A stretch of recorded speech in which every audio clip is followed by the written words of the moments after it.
Hey guys, this video I'm pretty much just going to be showing you guys this massive base. So this is a group base. It costs around 75,000 stone. Not sure how many rockets this is. You'll probably find out from the title or the thumbnail. That'll be of course for the full raid. I'm going to go ahead and show you guys everything about it and then I'll move on to the tutorial. So here's the front door. When we walk in, you have to go through this little jump right over here. You're in there, you got all of these doors to go through as well. Now once you're through that, the enemy, if they would go through that, they would have to go through the 2 turrets. There's going to be 2 turrets in each of those, as well as a flame turret right here. And then of course they would have to go through both of these. It's double walled, stacked walls. Close to that, go through here, and then here is a ladder that you can go up, and right over here you can put a flame turret as well.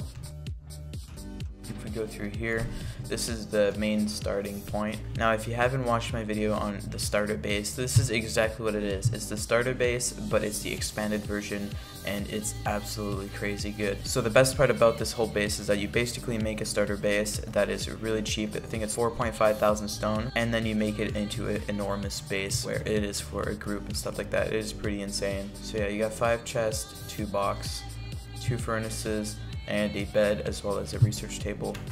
Now if we go up over here, right through here, we have 4 more chests, 2 beds and 2 boxes, as well as another 4 chests with 2 furnaces on each sides.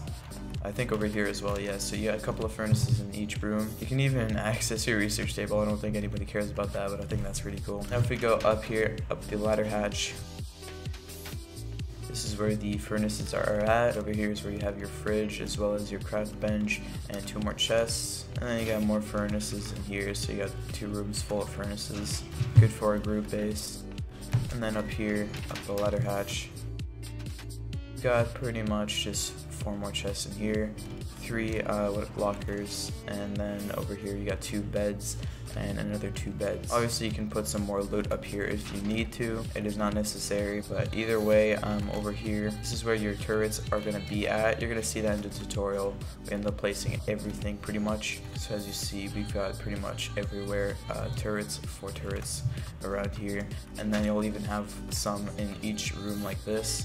So another 4 turrets pretty much surrounding the base completely. Also forgot to mention, you got these signs around over here. Depending on how well you place it, you'll see that you can also block it off over here, even though it's not that necessary because they can't actually do anything once they get up here with ladders unless they build up with twigs. But they're gonna have to shoot a bunch of rockets just so they can have room to do that. Obviously, as you see, this video is going to be very long because the tutorial is long as it is. So yeah, as I said, once we walk through here, obviously this is where you can refill your turrets, and then up here through this ladder hatch, just like so.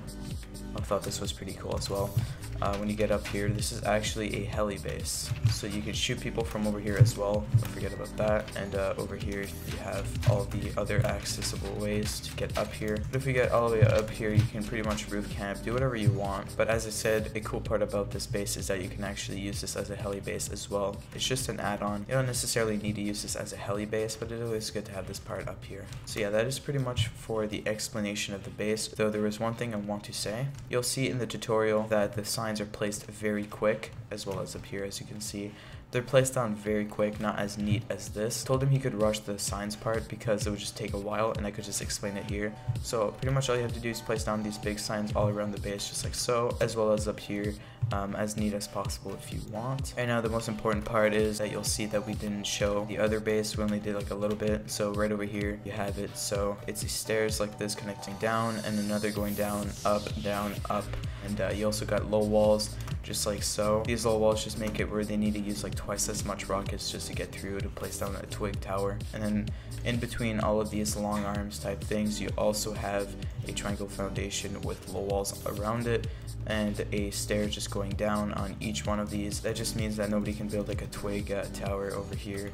It just makes it a lot more secure. But yeah, it's pretty much simple. All you have to do for the long arms type things, and yeah, this ends up being into a massive base just like so. Hopefully you guys do enjoy this base. I think this is probably the best base shown on the channel, especially that it is actually originally a little starter base and it ends up being a massive massive base, and of course the cupboard is right over here. As usual, I'd appreciate a like and subscribe, those are always very helpful. Also, full credits to Crzy. Crzy is the one who created this base design, and this is actually the base that he mainly uses when playing on vanilla servers, so you know that this is a pretty good base. The tutorial will be set at like twice the speed. I don't want to make it too fast. Anyways, thank you guys for watching. Hopefully you enjoyed this base, and yeah, that's pretty much it. Peace.